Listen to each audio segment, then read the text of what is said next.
El secuestro y traslado de Ismael El Mayo Zambada a los Estados Unidos puso en evidencia los presuntos nexos entre el gobernador de Sinaloa, Rubén Rocha Moya, y el crimen organizado. Ese 25 de julio de 2024 marcó el punto de quiebre en su administración. Ese episodio en particular dejó en claro que el gobernador de Sinaloa, el titular del Poder Ejecutivo, tenía reuniones con grupos del narcotráfico para acordar posiciones políticas. El propio Mayo, en una carta dada a conocer por sus abogados, relató que el día de su detención iba a reunirse con Rocha Moya y el ex rector de la Universidad de Sinaloa, Héctor Melesio Cuen Ojeda. Cuen fue asesinado en la finca donde se llevaría a cabo el encuentro entre Zambada y el propio gobernador Rocha. Aparentemente el gobernador habría estado allí y habría presenciado el asesinato de uno de sus rivales políticos.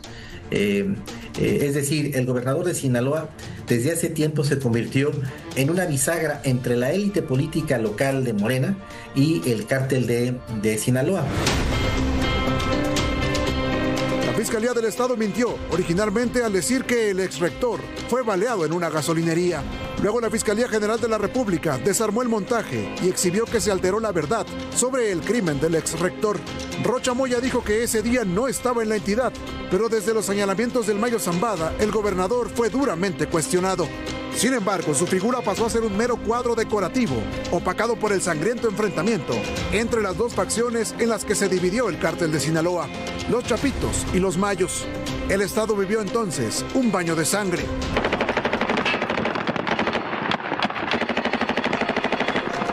La acusación de los Estados Unidos sostiene que ese cártel que sembró el terror en Sinaloa apoyó y operó para que Rocha ganara la gubernatura en 2021. Ricardo Torres, Azteca Noticias. Los Chapitos. Bueno, pues así andan las cosas y lo que falta, porque parece apenas la punta del iceberg. Lo hemos platicado a lo largo de la tarde contigo, querido Jorge Fernández Menéndez. Buenas noches otra vez. Muy buenas, ¿no? Ya nos dimos las buenas noches, las buenas tardes, los buenos días. Mario Zamora, diputado federal, ex candidato al gobierno de Sinaloa. Ya además te ha mencionado bastante en las mesas que te han antecedido, que hemos tenido a lo largo de esta tarde-noche. ¿Cómo estás? Muy buenas noches. Muchas gracias, Martín, por esta oportunidad. Bien agradecido. Y al final, pues el tiempo va poniendo las cosas en su lugar. Así, les va dando, en este caso, la razón a ustedes que alzaron la voz, que denunciaron. Nos lo decía hace unos minutos Alejandro Moreno Cárdenas, el presidente nacional de tu partido, el PRI. Carlos Mota, Carlos, ¿cómo estás? ¿Qué tal, Mario? Buenas noches. Muy buenas noches. ¿Quién es Rubén Rocha Moya? Tú lo conoces muy bien. Tú competiste contra Rubén Rocha. Dos veces. Dos veces. En el 18 por el Senado y en el 21 por la gobernatura. Que bueno, hoy podemos decir con la voz completa, pues así como que haber competido con él, ¿no? Y te digo algo con toda la voz completa. Si yo fuera gobernador, nada de esto estaría pasando. Y nos duele, y me duele como sinaloense, que se hable de Sinaloa de esto. En lugar de hablar de nuestra gente, que es valiente, que es decente, somos grandes anfitriones, somos alegres, de nuestra gastronomía, de nuestras playas, estar hablando de esto da pena y duele mucho. A ti te levantaron a todos tus operadores electorales el día de la elección. Mira, las elecciones son los domingos. El jueves anterior a ese domingo, al secretario de elecciones del PRI, Alberto Salas, entraron a su casa y a punta de bala, lo subimos porque lo soltaron al tiempo y tuvo un rozón en un cachete, se lo llevan y pues prácticamente él tenía el nombre, la ubicación de toda la estructura electoral priista. ¿A qué me refiero? A representantes de casilla, representantes generales. Hay gente que ha dicho, no, fueron 100, fueron 500. Yo, pues digo, guardé los mensajes. Fueron cerca de 1,000 o más de 1,000, por lo menos. 1,000 personas levantadas casi todas previo a la jornada electoral. Unos amedrentados, otros levantados. Todavía el domingo de la elección, te voy a dar dos datos. Una candidata a diputada local, el sábado en la noche la levantaron, se la llevaron y estuvo retenida. Pero el domingo en la mañana, el domingo a las 8 de la mañana, antes de abrir las casillas, nuestra candidata del municipio de Badiraguato, fíjate nada más, que había ganado 3 años antes la diputación local con un chorro de votos, me habla por teléfono y me dice, Mario, voy ahorita a hablar a la radio, a decir que voten por Morena, me bajo de la elección, se acaban de llevar a mi hermano, ayúdame. No hay manera de ganar una elección. A ver, puedes ganar si tienes menos dinero, puedes ganar contra los programas sociales y entusiasmas a la ciudadanía, pero no puedes ganar contra alguien que trae una metralleta atravesada. Esa es la realidad y eso es lo que estamos viviendo. Por eso ganó como ganó Rubén Rocha.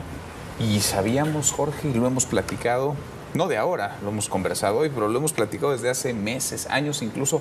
Sabíamos que Rubén Rocha tenía vínculos, que estaba metido hasta el cuello con los cárteles, con los criminales. A ver, se sabía probablemente de antes, se supo en el 21, sí. Se supo después de que se llevaron al Mayo Zambada.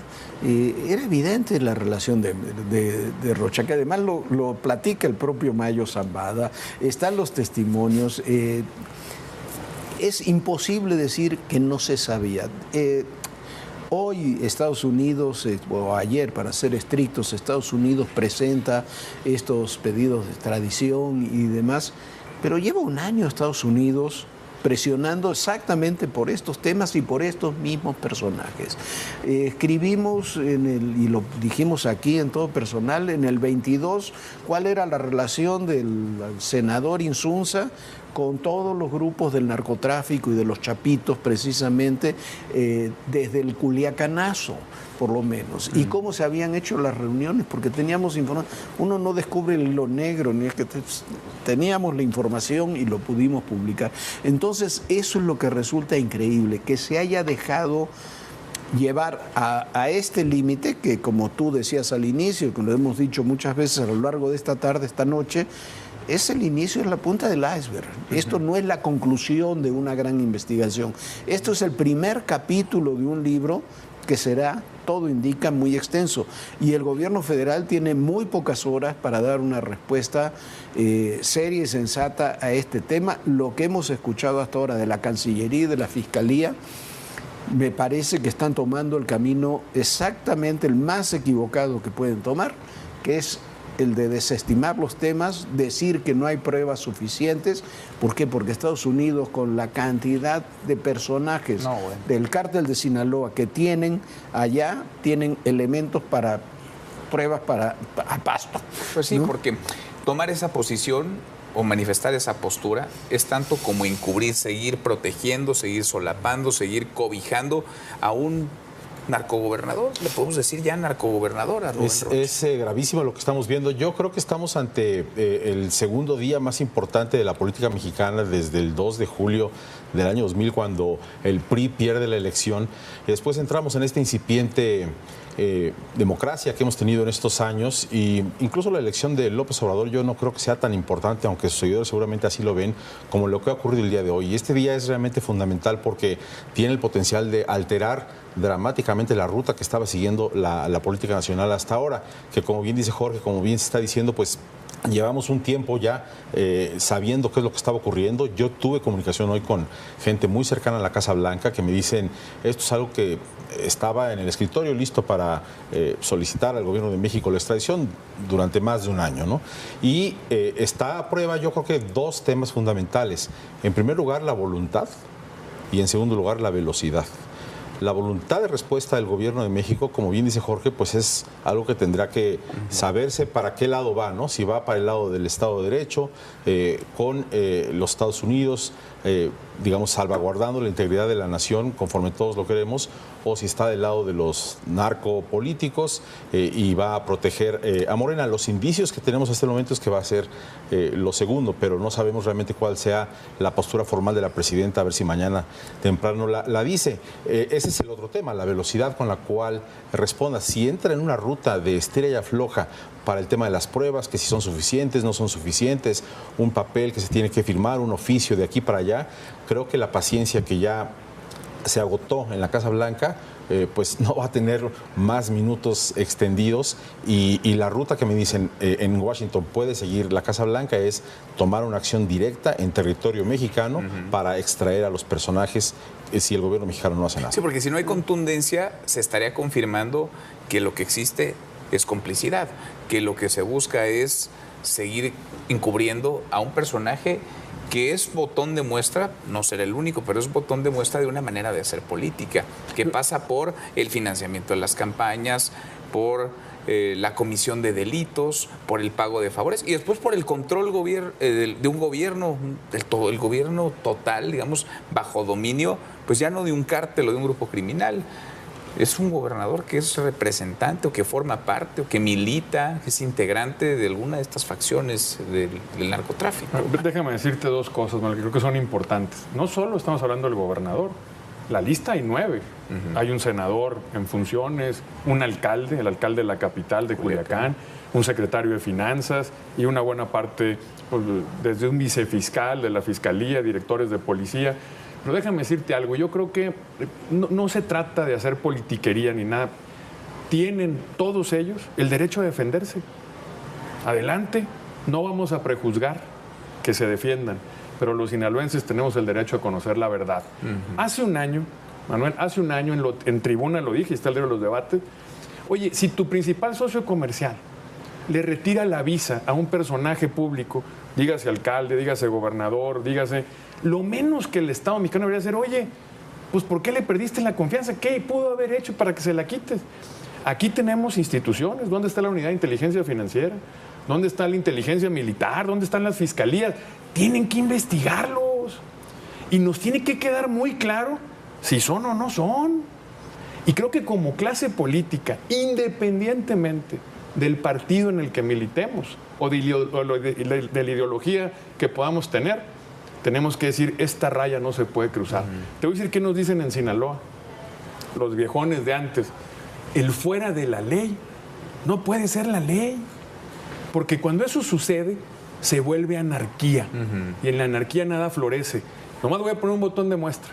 Una inversión de $3,300 millones, donde iban a poner una primera piedra en el puerto de Topolobampo, parte del programa del gobierno, de este Plan México y demás. Fue un desastre. Estuvo invitado el embajador y no pudo estar ahí. Y fue un desastre. Eso es anarquía. Ahí nada florece. Cuidado con eso. Pues, no, y tienes además, a ver, es muy desafortunado que la Fiscalía diga hoy, vamos a comenzar a investigar a ver si hay pruebas. Hombre, las denuncias están desde el 21, después están desde la carta. ¿Cómo que vamos a empezar a investigar? El Mayo Zambada. La propia Fiscalía de Gers Manero reconoció que ahí habían matado a Héctor Melesio Cuen.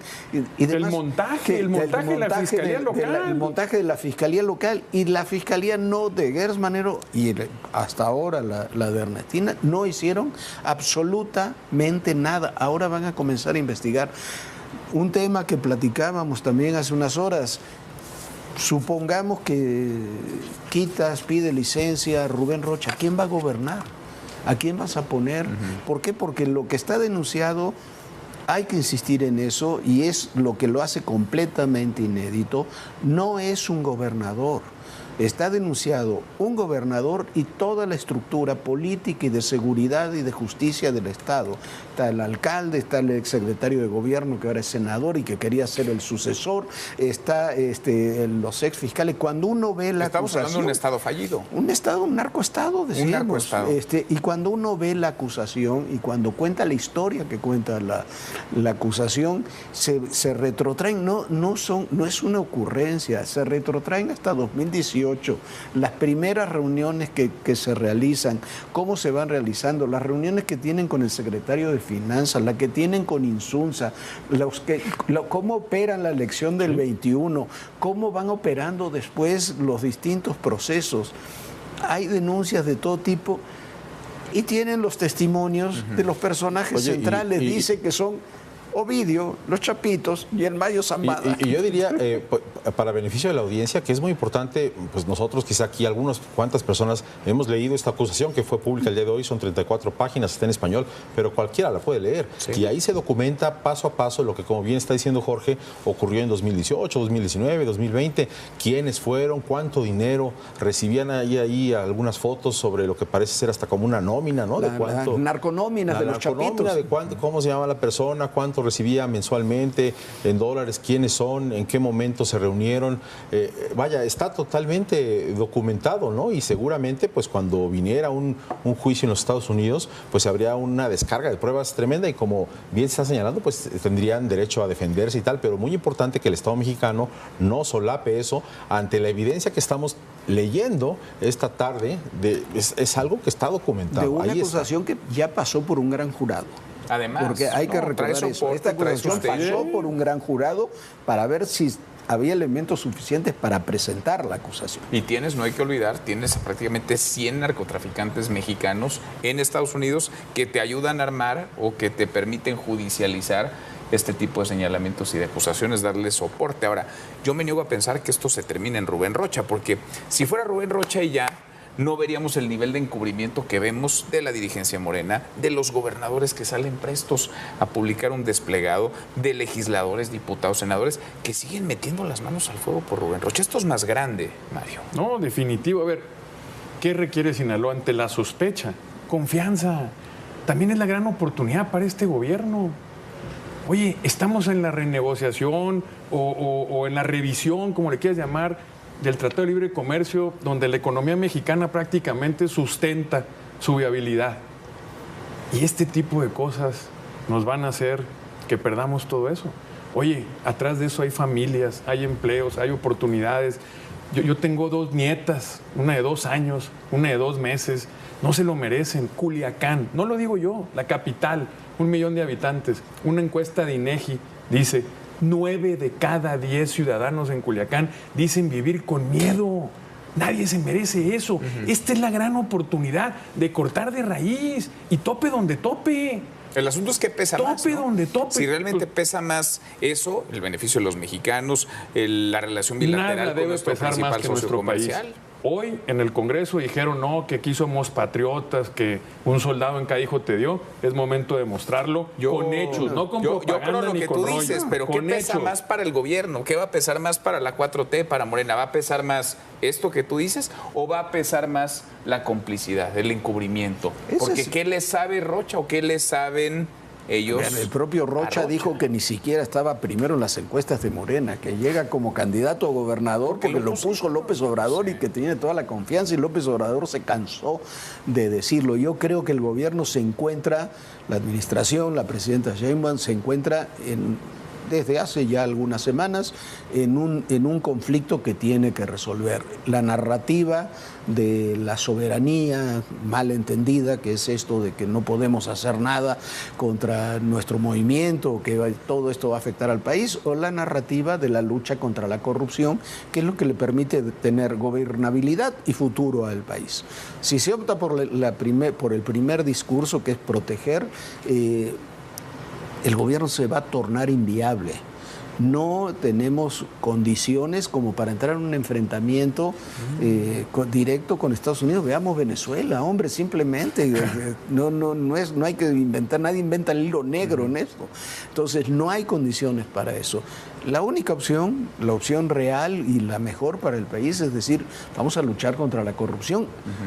¿Y los corruptos? Y los corruptos. Y no será Rubén Rocha Rubén Rocha el último, es lo mismo que decíamos apenas ayer con el caso Farías. Es un eslabón importantísimo, sí, pero es el eslabón del que jalas toda la cadena. Pero vamos y la a cadena hasta ver hasta dónde llega. La ruta en este momento no es para nada la correcta. Los indicios que tenemos esta tarde claro. es que esto va por mal camino. Viene una pérdida de confianza, no nada más pérdida de paciencia, viene una pérdida de confianza por parte de la Casa Blanca al gobierno de México, con la altísima posibilidad, un riesgo enorme de que haya un tipo de extracción como de película, como bueno, no ya ni de película, ¿no? Porque lo vimos ya en Venezuela. Entonces, ese como sí lo vimos con Mayo Zambada, que también fue una extracción, no nos engañemos. No, eso está ahí. Ahora, la que más molestó, por cierto, digamos, la escena, el evento que más molestó a Andrés Manuel López Obrador en todo su sexenio. Estábamos en una etapa en donde había narcotraficantes y se veía ahí la colaboración de Omar García Harfuch y directamente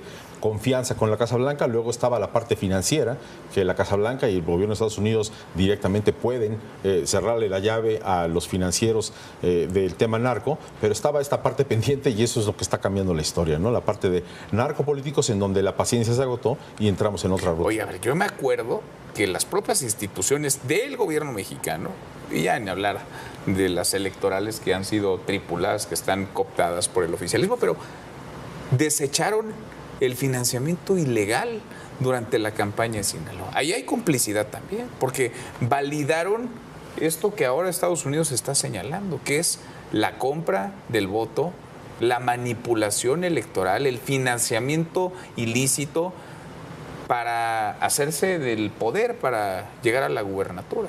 Mira, hay una red tan grande que por eso es complicado pensar que algo va a suceder en México. Tiene que pasar más allá de nosotros. Yo déjame hacerte dos comentarios y creo que, y es muy importante lo que señalan aquí todos, y el tema del financiamiento, pues es fácil que uno se vaya con esa idea, pero no.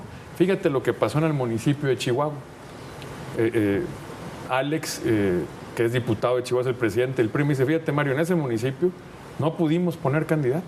El de Morelos, ¿no? El de Morelos en Chihuahua. De Morelos, Chihuahua, donde estaba el narcolaboratorio. Donde estaba el narcolaboratorio. En el 21 hubo un candidato de Morena. Oye, había muchos priistas y había panistas, pero no, pues nadie quiere. Te insisto, ¿cómo te metes? ¿Qué pasa? Gana el 21, gana el 24, tremendo narcolaboratorio. Se hacen dueños del territorio y operan a sus anchas, porque hay una comunidad total. Ya no hay una diferenciación entre gobierno y crimen. Son lo mismo, son parte de lo mismo. Eso no puede continuar. Y déjame decirte algo, yo por eso reconozco mucho a ADN 40 y a TV Azteca. Perdón, pero así como los sinaloenses, los mexicanos, somos mucho más incluso que este gobierno. Es un buen momento para levantar antenas, para unirnos y para cambiar el rumbo. No es posible continuar así. ¿Qué? Vamos a suponer que hay una extracción y se llevan a Rocha y se llevan al alcalde y luego se llevarán a otro y a otro y el destino de Sinaloa es convertirlo en un cuartel o seguir perdiendo empleos o que no haya turismo o que todo el mundo tenga miedo. Y hoy decimos Sinaloa, pero mañana puede ser otro estado, muchos más de los que creemos, porque lo dices tú muy bien. Yo creo que la red, o como bien lo dice Jorge, que es un experto, esta es la punta del iceberg. A lo mejor aquí empieza, pero no sabemos dónde termina. Lo que sí es que creo que la mayoría de los mexicanos queremos que esto termine y no es la ruta a seguir. Todo lo contrario. Hay que cambiar de rumbo y todavía lo podemos hacer. Y tiene que haber consecuencias, porque nos hemos acostumbrado y tristemente hemos normalizado que no pasa nada, que vemos los abusos, que vemos la corrupción, que vemos las mentiras, la hipocresía y no hay consecuencias. Pero no pasa nada. Este puede ser un caso ejemplar en ese sentido. No, ahí sí. Sí, el tipo de cambio reaccionó y si las cosas van peor, va a reaccionar. La inversión que no llega, y lo decía el embajador mismo, no llega la inversión porque no hay condiciones. Y hay dos tipos de responsabilidades que se deben asumir. Una, la legal, la jurídica, que pasa por todos estos andariveles que estamos platicando. Después está la responsabilidad política. Tiene que haber responsabilidades políticas. Yo no sé si el expresidente López Obrador se benefició del narcotráfico, ¿no? Pues tengo mi opinión, pero bueno, no lo dejemos ahí, no lo sé. Pero sí tiene responsabilidad política. Todo apunta que sí, pero sí tiene responsabilidad política. Él puso a Rocha, él sostuvo a Rocha, él fue a saludar a la mamá del Chapo, él hizo liberar a Ovidio cuando fue el Culiacanazo. O sea, son demasiados. 6 viajes a Badiraguato, una comunidad de menos de 3,000 habitantes. Falta que diga que no se enteró. Demasiada información, falta demasiados que diga que datos, no supo nada, claro, como demasiados con el huachicol datos y otras cosas. que no puedes obviar. Ahí hay una responsabilidad política directa.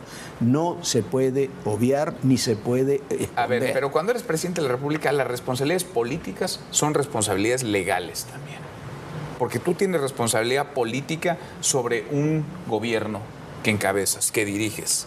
Y lo que pasa o no pasa, ahí hay responsabilidades administrativas, hay responsabilidades jurídicas, legales, porque la política, desde luego, y habrá el juicio de la historia, pero hay responsabilidades sobre el personaje, sobre la toma de decisión, sobre la negligencia, sobre la corrupción, sobre los vínculos y los nexos de quienes, porque si no, resulta que Andrés Manuel López Obrador no vio nada y no supo nada. Y responsabilidades sobre las cuales no se puede abstraer a lo que le toque la hoy presidenta de México. Sí.